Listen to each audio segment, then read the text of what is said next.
दे रहे हैं। पहला स्टॉक कौन सा गौरांग सर? तो पहला जो नाम होगा वो जाहिर है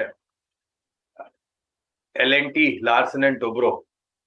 आशीष, ये कंपनी जहां तक मेरी जानकारी है, और मेरी जानकारी जब तक सही है, और अगर गलत है तो आप उसको सही कर सकते हैं, 80 साल से ज्यादा पुरानी कंपनी भारत में स्थापित है और भिन्न विभिन्न कारोबार में अपने आप को सक्षम रूप से प्रगतिशील बनाते हुए आगे बढ़ रही है।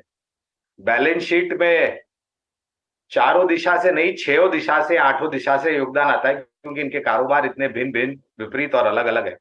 आप डिफेंस को ले लीजिए, इंफ्रास्ट्रक्चर को ले लीजिए, टर्न की प्रोजेक्ट्स, हाइड्रोकार्बन, किसी भी क्षेत्र की आप बात कीजिए जहां पर एक सुपीरियर इंजीनियरिंग टेक्नोलॉजी और टेक्निक का इस्तेमाल करना हो, तो सर्वप्रथम नाम जो मेरे दिमाग में आएगा वो L&T का होगा। और मेरे ख्याल से कभी नायक साहब ने ये बात भी की थी कि जब भी उलझन में देश खड़ा था तभी L&T ने आकर के उस उलझन को दूर किया है।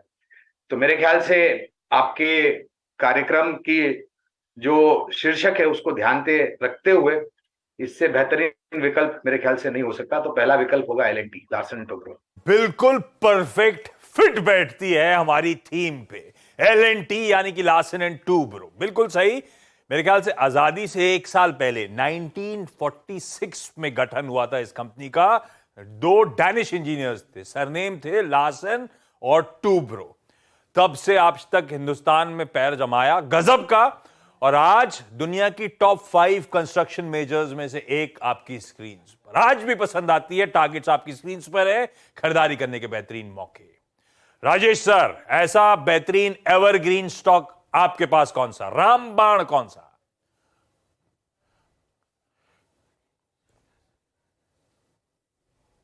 में टैगलाइन दी आदि से अनंत तक। तो आदि से अनंत तक अगर कहा जाए तो BSE को कहा जा सकता है। 1875 में ये इस्टेब्लिश हुई थी और जब तक शेयर बाज़ार रहेगा मेरे ख्याल से एक्सचेंजेस की भूमिका बनी रहेगी। तो आदि से अनंत तक ऑलमोस्ट फिट बैठता है। अगर कंपनी की बात की जाए तो सिर्फ 7700 करोड़ का मार्केट कैप है, जिसमें इसकी CDSL की होल्डिंग ही 2000 करोड़ की है। इसके अलावा cash and cash equivalent 3500 crore का है, माने 5500 करोड़ रुपए तो ये खड़े हैं 7700 करोड़ में। अब आते हैं कामकाज पर, तो स्टार SME और जो कि लार्जेस्ट SME का प्लेटफॉर्म है, star mutual fund largest mutual fund का प्लेटफॉर्म है, इंडिया इंटरनेशनल एक्सचेंज इनके पास है, डेट फ्री कंपनी है, कॉर्पोरेट गवर्नेंस का कोई इशू नहीं है। और अब जिस तरीके की जो पिछले 15-20 दिन से खबरें आई कि ऑप्शंस मार्केट वगैरह को भी बढ़ाने की पुरजोर कोशिश कर रहे हैं, वहाँ पे पकड़ बनती है। मुझे लगता है कि वैल्यूएशन के लिहाज से, कॉर्पोरेट गवर्नेंस के हिसाब से सारे पायदान पर बहुत खरी उतरती है और आदि से अनंत तक ये स्टॉक बना रहने वाला है। यहाँ पे कोई निवेश करता है तो मुझे लगता है कि आने वाले 1 साल में 15 से 20% की बढ़त बिल्कुल संभव है, लेकिन लंबी अवधि में ये हमेशा अच्छा रिटर्न देगा। शेयर बाजार के लिहाज